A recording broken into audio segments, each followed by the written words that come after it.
The following is a production of DallasCowboys.com and the Dallas Cowboys Football Club. How about them Cowboys? Yeah! Go Cowboys!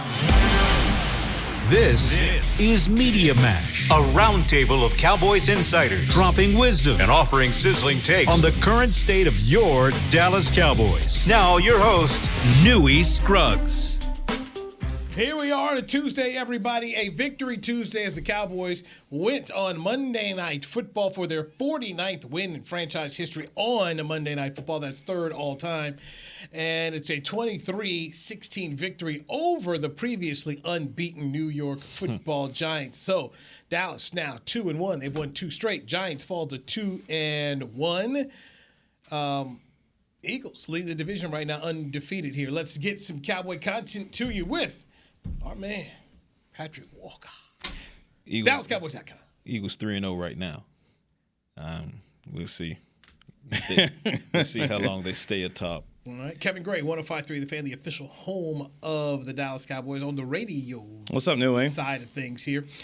Give me your MVP of the game. Start with you. Dan Quinn, I thought, made himself a lot more money last night because, if nothing else, just like last week against Cincinnati, he kept it simple. You got a suspect offensive line. You got a rookie over there at right tackle with Evan Neal. Let's just send DeMarcus Lawrence after him all night and see what happens. And DeMarcus Lawrence goes out there and gets 3 sacks. And I thought Dan Quinn, we'll get to Kellen Moore obviously throughout the course of the show, but I thought Dan Quinn was fantastic last night. Kept it simple, get after the passer, and they did it 24 times pressure-wise last night. A 49% pressure rate. That's literally insane when you think about that last night. That's Pat, insane. you were there at the Meadowlands. I'm gonna play off of the Quinn, and I'm going straight to Tank. Yeah. Because it's one thing to scheme it up, and obviously that's key. But the execution, as the Cowboys know all too well, the execution can win or lose you a game. So Tank went down there, and going into the game, obviously the Twitter sphere went crazy, kind of going at him because the comment that he made jovially, he always kind of playfully jabs at the Giants when he said, he was asked, you used to refer to Eli Manning as quote-unquote little Eli. How do you feel about Daniel Jones? And he smirked. He said, I'm excited to see little Eli again. Okay. So then came the Twitter sphere, and they're like, oh, you're going to get deleted. You're not going to do anything, et cetera, et cetera. 1 sack, 2 sack, 3 sack, 6 pressures in the first half alone. And it took him leaving the game early in the third to be evaluated for a foot injury that basically deleted his third quarter and his momentum. If not for that, he's on pace for 5 or 6 sacks in that game. But more importantly, he set the tone early for that entire defense, and in doing so, gave Cooper Rush and those guys, better field position before more of the bend, don't break kind of kicked in. So for me, especially in a game where the holding calls were not happening against Micah Parsons, Tank was still able to get off early. So for me, it's Tank. Early on the Players Lounge here on DallasCowboys.com, I gave a game ball to the entire defensive line, which includes Tank, a 60% Micah Parsons, Dorrance Armstrong. He was great. Neville Gallimore, Osa Odighizuwa. Just that whole group of guys and what they did in terms of pressuring Daniel Jones. And I don't know if Daniel Jones has a massage therapist. Oh, boy. But that man needs somebody. He gets the badge of honor for last night for dealing with all of that. He needs some praying hands. Right. Pastor has to lay hands on him. It's got to be in call. That man can get out of bed and do it.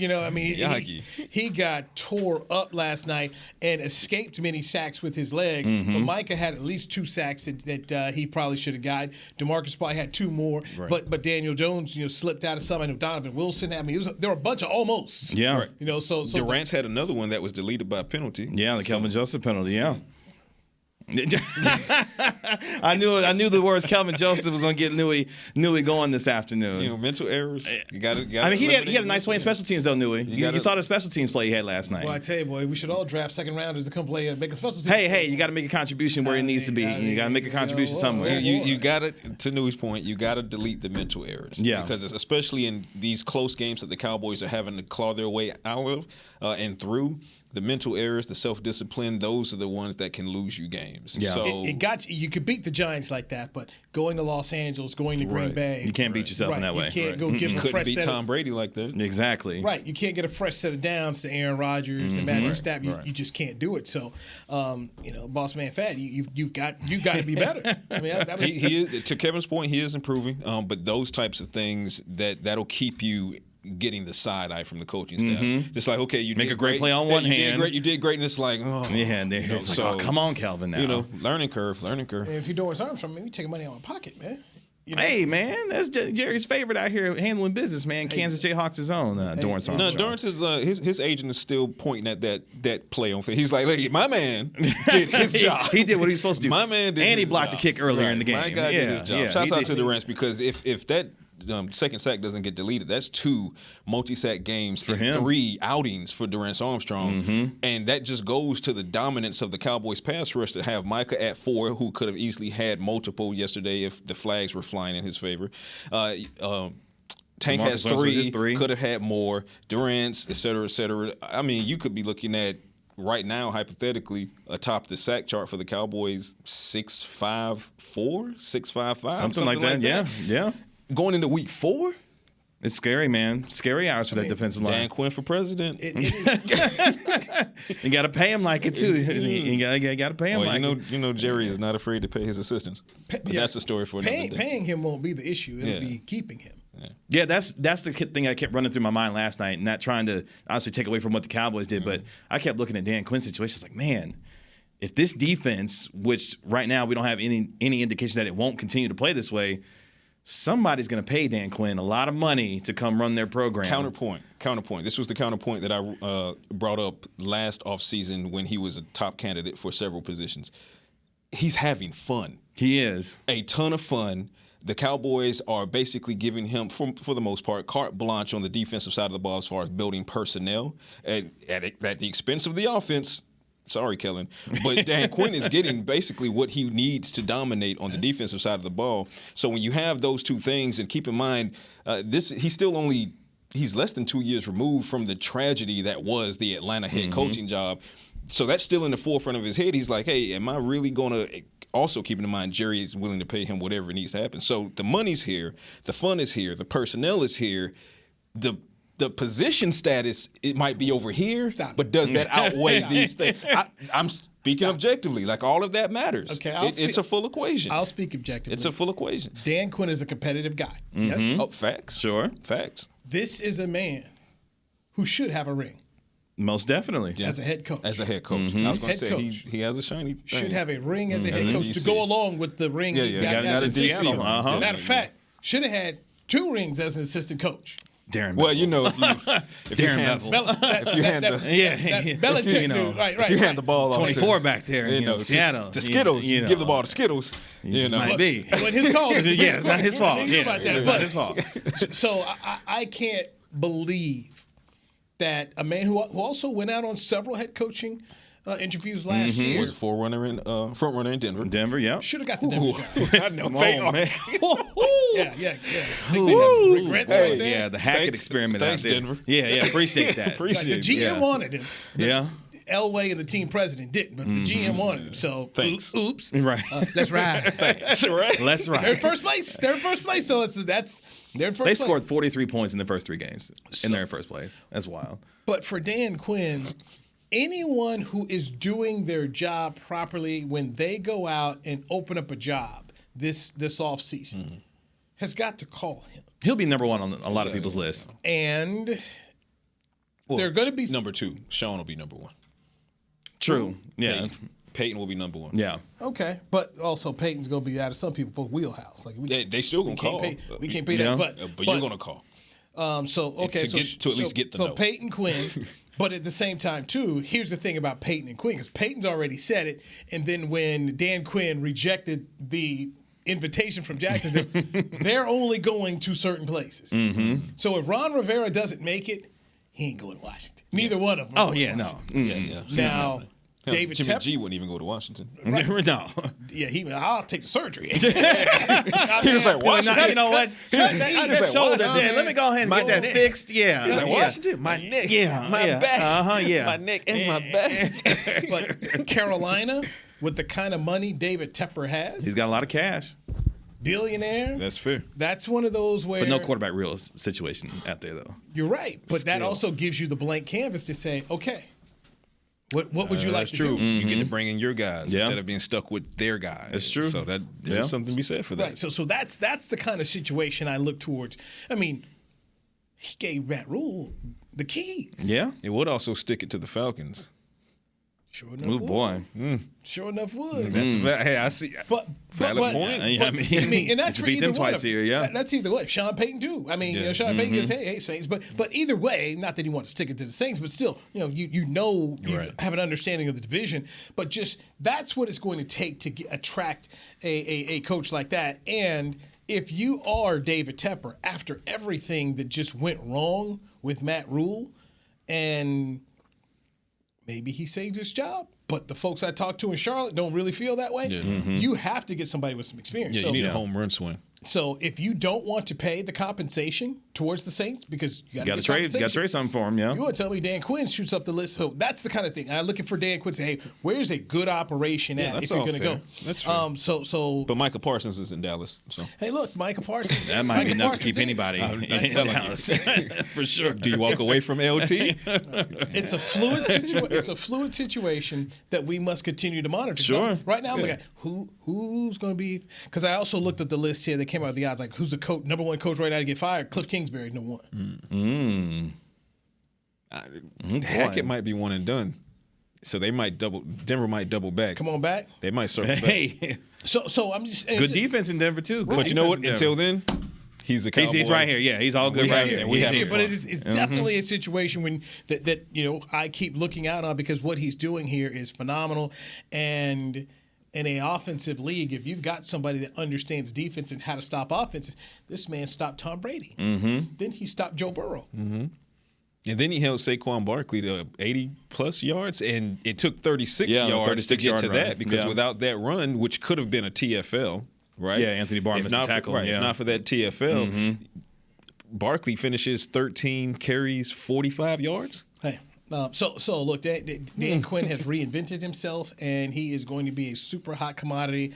I understand Sean Payton is, but hey, look, if Dan Quinn finishes second in behind Sean, whatever Sean Payton won, I mean, somebody's going to get a really, really good football You're going to get a good football coach. who has an understanding of what it takes to get to a Super Bowl. You're not hiring a lot of people like that right now in the National Football League. This is Jerry with the blank check. And Jerry's done that multiple times to people. Multiple. I've talked to people in the building who've said to me, Jerry said, don't let money be the reason you go. Here to tell you. People have ended up staying in several positions here as number twos, but were being paid number one money in the industry for what they did. Well, you heard what Jerry said a couple years ago. He said he was referring to the Dak Prescott negotiation, but he said, I don't get hand cramps when writing checks. That line permeates throughout every aspect of his business, in all of his businesses. It's a bottomless well. So like you said, don't let money be the issue because you can pay coaches all the money you want to. It's not. It's no salary cap on coaches. Hey, They can smell fresh cash. There you go. Cash money. There you go. Let's take a break and dive into one Kellen Moore, the offensive coordinator, who has taken a lot of hits this year, and a lot of it deservedly so. But let's throw him a rose. Throw him his roses. Give him his flowers today. Yeah, for Last sure. night we got Kevin Gray, Patrick Walker, Newey Scruggs, Media Match right here on DallasCowboys.com radio. Todd thought it would be secure to jog in the cheetah savanna. Todd believed the big cat repellent he bought online was reliable. And now, Todd is trying to be faster than this cheetah that can run 80 miles per hour. But the good news is, Todd has AT&T 5G that is fast, reliable, and secure. And he learned the best thing to do is stop running and toss her the backpack with the beef stew. AT&T 5G. Fast, reliable, secure. It's not complicated. 5G requires compatible plan and device. 5G may not be available in your area. See att.com/5G for you for details. What do you call a group of grown men and women with their faces painted silver and blue who get together every week to share a 3-hour-long ritual of jumping, singing, and toasting Miller Lite and 10-gallon hats while yelling, "How about them Cowboys?" You call it Miller Time in Dallas. Here's to the Cowboys. Here's to the original light beer. It's Miller Time. Celebrate responsibly. 2021 Miller Brewing Company, Fort Worth, Texas. When you build, you start with the foundation. And home ownership is a foundation of a stable future. The Bank of America Community Home Ownership Commitment has helped over 34,000 people lay the groundwork so far, with up to $10,000 towards your down payment or 3% of the purchase price, whichever is less. The satisfaction of owning your own place can become a reality. Visit bankofamerica.com/homeowner to learn more. What would you like the power to do? Bank of America N.A. Equal Housing Lender. Credit and collateral is subject to approval. Restrictions apply. This is not a commitment to lend. The season is finally here. For months, we've been gearing up to win.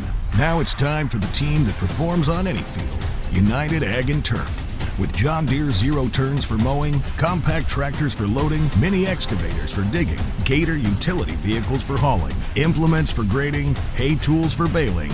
United Ag and Turf. For winning. The official Ag and Turf equipment supplier of the Dallas Cowboys. Visit UnitedAgAndTurf.com for more. Back to Media Mash. Media Mash. Victory Tuesday. Cowboys take out the Giants at the Meadowlands 23-16 in their first road game of the year. The Cowboys' the Cowboys' first two games were played at AT&T Stadium. A close loss to Tampa Bay. They beat Cincinnati. Now they've beaten the New York Football Giants. It is now Dallas week. It is. It's Dallas versus Washington. You guys, you know what Dallas week is? I do know what Dallas week is. Washington, it's a thing. Yes, it's a big old thing. It's a thing. In the DMV. Yeah. They're going to bring their own benches this time, too? They're going to do that again? I think it's just chilly enough. It's 80-something degrees indoors. To bring, just chilly enough bring to their bring own some equipment. heated benches. Chris Bean, can you check and see, do they still have the luncheon? They used to have like a big old Listen, luncheon. just rent-free. I mean, rent-free in their heads. Like a it can't be that homecoming game. serious. Like, Dallas week. Yeah, for a team that has luncheon? a fight song. They had a luncheon? Oh, yeah. Dallas week, man, luncheon, you're bringing back the old timers and the greats. This is this was used to be a real big deal. I said, you might as well call it a homecoming game. Dallas week. For them, the team with the fight song, yeah. It must be us going there when they have the luncheon. No, brother, it's coming time. here? They're coming at twice. I mean, it's a big deal. I know we ain't hosting no luncheon. It's a big deal. He said we're not getting no food around. And then they have, I remember it was like one of the dudes that got busted in that investigation. The broadcaster guy, I saw him, and it was over at Champs in Irving. They had like a big old, like Chris Cooley came. They had like a big old Washington party, and all these fans came, and they're all there. They're burgundy and gold. And like, hey, we're coming to Dallas. Oh, that's sad. So it was, man, they were all ready to roll, and then poor Larry, his name was Larry Michael. He every week as the radio voice, he do the scouting report, and then give his prediction. Washington won every week. He picked them to win every week. I'm like, man, it's been like 2 decades. It's been a while since he's like sooner or later I'm gonna be right. Yeah, brother, it's okay if you don't pick him because. Look at what's going on here, man. But yeah, it's Dallas week, man, over Washington. And I tell you what, if the way they got after Daniel Jones used his leg. What's Carson Wentz going to do? Yeah, he's in trouble. Use prayer. That's some anointing oil. Taylor Heineke. Listen, they might have a better shot with Heineke 24 pressures against Daniel Jones, 5 sacks. This is a defense that leads the league in sacks going against a Washington team that just let the Eagles sack Carson Wentz 8 times. 8 times. Carson Wentz better bring he better just roll himself around in bubble wrap and then put a helmet on because you're going to get banged around. You know what was interesting about last night, and I'm sure you noticed this, Micah started off playing a lot more off ball last night. Yeah, he was off the ball quite a bit. And I think some of that was to be able to conserve some of his energy given how he was, going out here with the flu game and all. Right. Micah Parsons, I'm assuming going into the rest of the week is going to be healthy. Yeah. So now you get to turn him loose fully going against Carson Wentz this week. So I'm interested to see how much more he'll be able to be turned up given the fact that he should be fully healthy after going through what he went through over the course of the week. Quinn is going to send the dogs at Carson Wentz. You've seen you can rattle him. And when he'll give it away. Yeah, he'll throw it away too. Yeah. When you rattle him, the opportunities for takeaways increase exponentially. He will give it away. So, all right, you're feeling good about the defense. Nothing but kudos. The offense, Kellen Moore. Some kudos to be given there. Yeah, his flowers need to be given on this afternoon as well, for sure. The Cowboys averaged 5.9 yards a rush, 176 yards on the ground on 30 attempts. How about that? Mm-hmm. Yes. Tony Pollard with 13 carries for 105 yards. Ezekiel Elliott with 15 carries for 73 yards and a touchdown. Zeke with a long of 27. This is what a certain group of media and fans have been asking for from Kellen Moore. Ezekiel Elliott has been asking. At me, Nui. At me. At me. Can we run the ball, please? Please. And then you counter that with Cooper Rush, who threw 31 times. Mike McCarthy has talked about trying to find balance. How about that? That is balance. 31 passing attempts, 30 total rushes. With your bulk, the bulk of them going to your 2 ball carries for 28 carries between Pollard and Elliott. I don't know. Does somebody just plaster the stats and Kellen? This could be every week. You could do this. You can do this again, right? Like you can do it again, right? Yeah, I mean, you don't have to go away from it. Right. Yeah. Yes. He heard it, and he heard it, and he heard it coming out of week 1. He heard it from the media, and he most certainly heard it within this building. And you could tell that Mike McCarthy was one that kind of put it in his ear. And that's why Mike McCarthy, going into week 2, admitted that he was going to have a little bit more of a hand in the offensive game plan and things like that. And that was kind of a strong hint to say, while I still believe strongly in Kellen Moore, he also said there are some growing pains there. And he wanted Kellen Moore to be a little bit more conservative. And his wording was to be smarter in certain situations. I took that to mean in those situations in week 1 where he got away from what was working with Ezekiel Elliott and Tony Pollard at times, got into the trick plays, didn't work, tried it again, didn't work, and then completely abandoned it. It came back, it worked, and then he was like, this is working? Okay, let me try something else. Stop calling plays. Manage, call a game. Right. So what he did was, going into week 2, he saw what would have worked in week 1, and to his credit, he stuck with it. And then they got a win. So going into week 3, he's like, hey, if it ain't broke, this might be one of the rare times that I'm not going to try to fix it. And, McCarthy probably looked at him and said, you don't try to fix it. And then it works again. And I spoke about this on Talking Cowboys going into the matchup with the Giants. I said, for those that are saying, oh, well, it's the new look Giants and the Giants defense, et cetera, what was glaring to me was even in their victories, they didn't shut down Derrick Henry, who had over 80 yards rushing. They certainly didn't shut down C-Mac in Carolina, who had over 100 yards rushing. So they were averaging 90 yards rushing allowed on the ground between the first 2 games. I said, there's your attack point, right? You got Zeke and Pollard, attack that, even more so than you would have Tom Brady, which you should have, even more so than you did the Cincinnati Bengals. Like, you really need to just tenderize that meat. And what do you get? You get Tony Pollard getting his first 100-yard game since week 2 of last season. You get Ezekiel Elliott contributing with almost 80 yards and a key touchdown to help swing the momentum in the Cowboys' favor on a key drive that moved almost all the way down the field. That set the tone. We talked about Tank setting the tone defensively. Kellen set the tone offensively by saying, hey, my guys, I don't care that it's Matt Farniok until they put in Jason Peters, which we'll get to in a second. I don't care that it's Matt Farniok and Tyler Biadasz still kind of developing, and we see what we have in Tyler Smith at left tackle. They heard all week that young left side, attack that left side. Azeez Ojulari, Kayvon Thibodeau is here, et cetera, attack that left side. Wink is going to scheme it up. Kellen said, do it then. He looked Wink right in the eyes and said, do it then. Cooper, handoff, burn the edge. And I love how they kept the pass rushers on their heels by burning the edge before to set up the A and B gap. Fantastic. So Kellen Moore, it wasn't a perfect game, but it rarely is, but easily one of the better schemed and adapted games that I've seen Kellen Moore call. So, and let's not even talk about the 4th down call. You talk about some marbles. Well, not just that, but honestly, it was the 3rd and 12 and the toss to Zeke. Yeah. And you're watching the game, you're thinking, fam, we're not doing 3rd and 12 toss plays here. Right. We're trying to get something manageable, maybe give the ball back and let the defense work. And I thought that play was a microcosm of just the way that he was calling the game and what he allowed. He trusted his guys in that situation. So I thought Kellen Moore did a great job. There's a lot of times where we look at this team in games like this and we say, are you going to win these kinds of games on the road against opponents where you should beat them even when you're shorthanded? These are what good teams do and win games like this. And I thought, while it wasn't perfect, obviously, it was good enough to do what they had to do. And they just kept it simple again, continuing with the balance that they had last Real quick, night. before I throw it back to Nui, also consider this.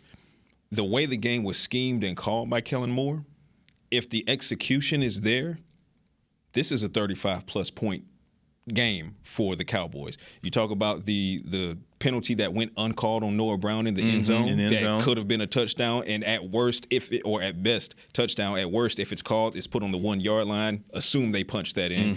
CeeDee Lamb drops what would have been a gimme touchdown. It was right in the breadbasket. Shouts out to Cooper Rush, who played fantastic football. Receivers didn't really help him until later in the game, but to their credit, they finally did.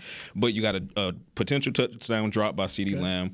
You got the uncalled penalty on Noah Brown. You got Jalen Tolbert on the deep pass, another great pass from Cooper Rush that got short-armed. It didn't happen. Maybe that sets up some, whatever the case may be. But I say all that to say, Kellen Moore schemed up a 35-plus point game, and he did it without getting away from the backbone of what was working, which was Ezekiel Elliott and Tony Pollard. Again, one of the better schemed and called games I've seen from Kellen Moore in a while. So kudos to him.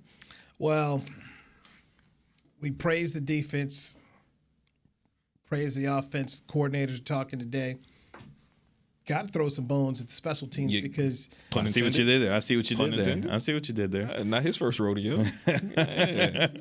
When Kevon Turpin is out there, man, I'm stopping. Where's he at? Yeah, you got to account for him. Yeah, shooketh. Brett Maher. The comeback, the resurrection. How about Money Maher, huh? So I'm just looking at the Cowboys. I'm just saying, man, if you can win with your defense every week. Fact. Yeah. If you're winning with your special teams each week, just a little bit of offense, a couple touchdowns. Just sprinkle it in. And don't shoot those other two phases in the foot with turnovers, and you got to win. The way this defense is playing, 21 points so far in each of these 3 weeks. Wins you all 3 games. You need 20. 20. That's what But Warren Sapp said, get us 20, we win. Yeah. Those Bucs teams, like, if you give us 20 with this defense, we're going to get it. And that's the way, if you're Kellen Moore, coach that way. Right. You're not last year's team, highest scoring team in the league. Right. That's not it That's anymore. done. And with what you've got right now, you don't have the weaponry, you don't have, so you adjust your coaching, and it looks like he's doing that. But special teams, man, what a fantastic job. Oh, by the way, Brian Anger. I thought had one of the most clutch plays of the game. Yeah. Again. Just like he did last week against Cincinnati. Again. Did the same thing again. Pinning the Giants on the 9-yard line. You got Brett Maher, who has not missed a kick yet, and that has to be stated again, because one of the bigger question marks was during the re-signing or ahead of the re-signing, which version of Brett Maher are the Cowboys getting? We see you've got a good version here. All right, let's take a break. When we come back here, Trayvon Diggs. Let's talk about it. He found the football. That's my CD. This is Media Mash right here on DallasCowboys.com radio. The season is finally here. For months, we've been gearing up to win. Now it's time for the team that performs on any field. United Ag and Turf. With John Deere zero turns for mowing, compact tractors for loading, mini excavators for digging, Gator utility vehicles for hauling, implements for grading, hay tools for baling. United Ag and Turf. For winning. The official Ag and Turf equipment supplier of the Dallas Cowboys. Visit UnitedAgAndTurf.com for more. Todd thought it would be secure to jog in the cheetah savanna. Todd believed the big cat repellent he bought online was reliable. And now, Todd is trying to be faster than this cheetah that can run 80 miles per hour. But the good news is, Todd has AT&T 5G that is fast, reliable, and secure. And he learned the best thing to do is stop running and toss her the backpack with the beef stew. AT&T 5G. Fast, reliable, secure. It's not complicated. 5G requires compatible plan and device. 5G may not be available in your area. See att.com/5G for you for details. This sweet! Did you get to work on time? Yeah, but I just realized it's Sunday. Little Sweet says head on home. Dr. Pepper's on its way. So sweet, unique. Baby, there's nothing better. I bet you've probably done something that deserves a Dr. Pepper. Did you invest your nest egg in an NFT? Yeah, and I don't even know what that is. It's a non-fungible token. Everyone's done something that deserves a Dr. Pepper. When you build, you start with the foundation. And home ownership is a foundation of a stable future.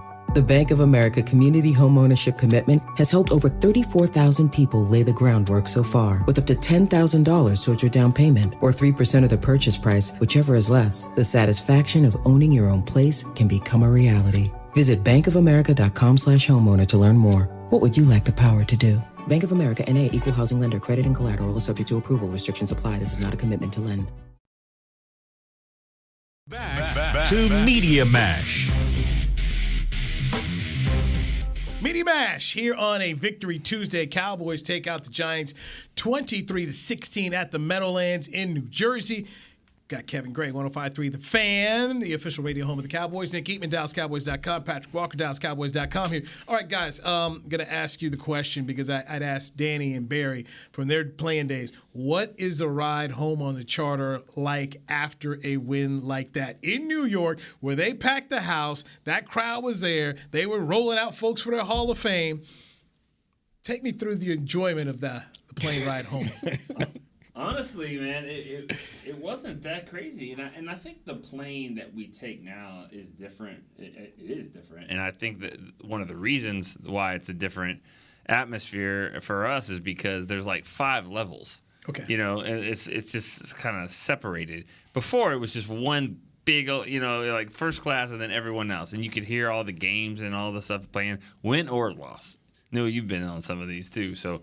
But this one, I think it was because it was a very intense game, hard-hitting, physical, late. I think short week ahead. I think a lot of guys were sleeping, honestly, and so I don't think it was that crazy. I didn't hear a lot. Did you? No, that was basically the tone of it. I mean, there was a great energy. Obviously, leaving the stadium, guys were had pep in their step, considering what they had just done. First, division win of the season, and in that fashion, gutsy back alley brawl.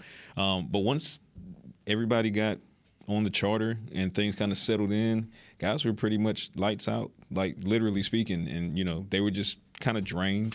And late night, flying back into Dallas, they were trying to get as much rest as they could because, like Nick said, short week, you don't have a lot of time to enjoy this win. Washington's coming up on Sunday, and we're already having this conversation on Tuesday. So they were kind of switching gears as early as the flight home.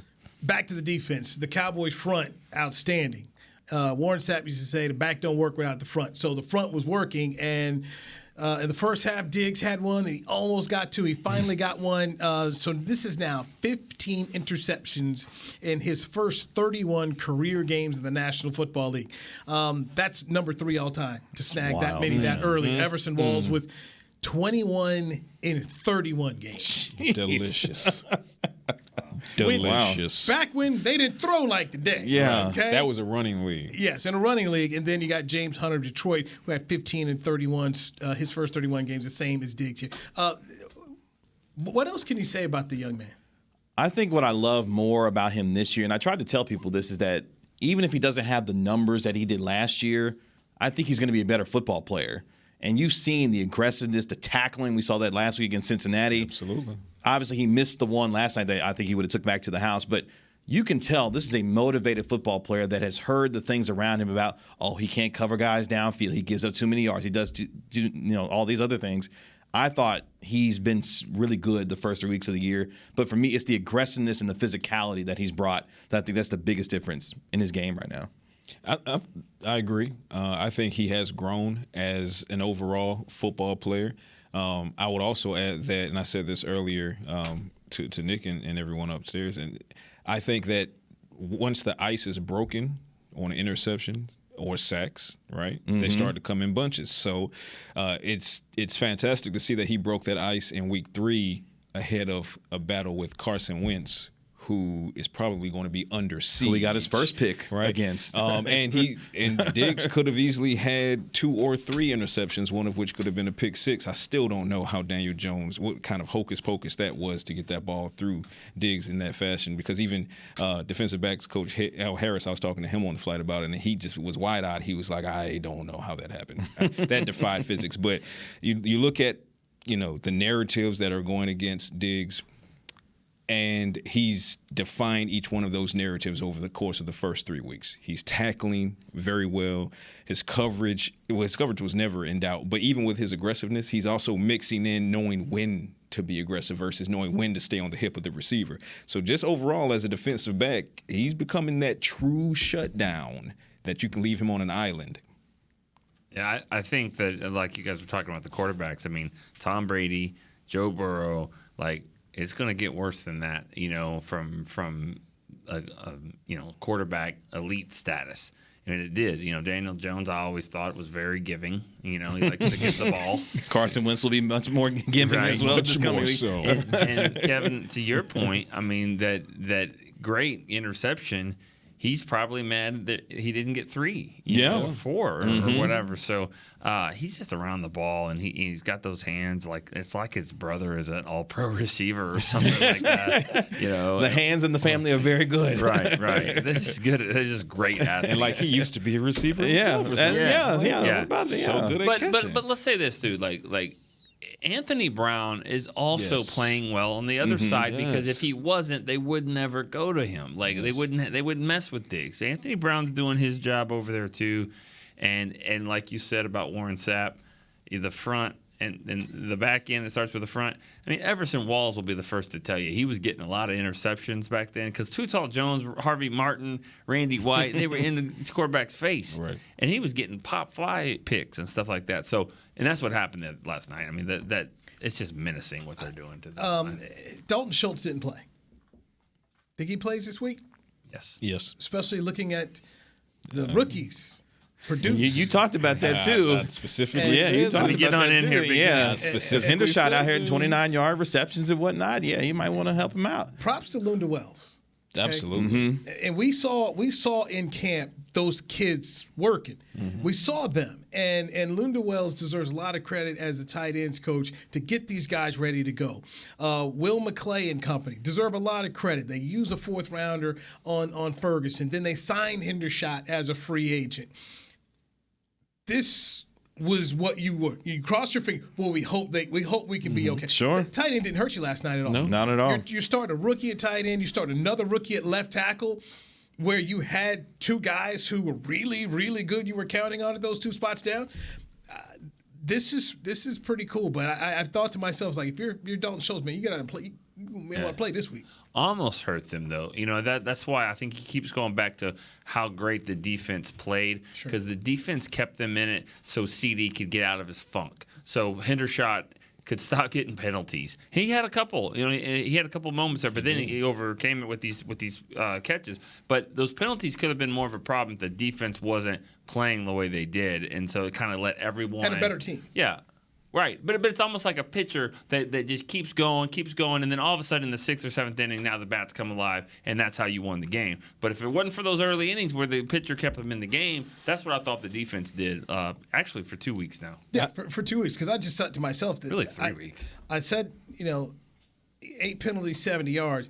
You got the Giants. You can't go to Los Angeles and think you're going to get the Rams, or go to Lambeau Field and do that, which is a part of the growth process where I'll give Mike McCarthy a lot of credit. He said, was it the first or second press conference we were out there in Oxnard, we're going to have to depend on our young players for this to start the year. He's like, I didn't think we had to depend on this many, but they are, and we can see growth. We're seeing growth out of these young players. And you rather take your lumps in September versus the all-important November, December, and obviously most important January. Because this experience is going to be invaluable for them. Exactly. And it's kind of circling back to your Dalton Schultz point, and I said this last week, if I'm Dalton Schultz, it's about pain management, right? Because you understand you're under a franchise tag. You understand what that means. You're trying to build value and reestablish value, be it for the Cowboys or somewhere else. You're trying to get your bag somewhere.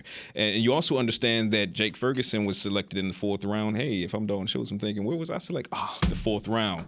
take the hint, right? Now you have Peyton Hendershot, who is in the Blake Jarwin mode of being able to make plays down the field.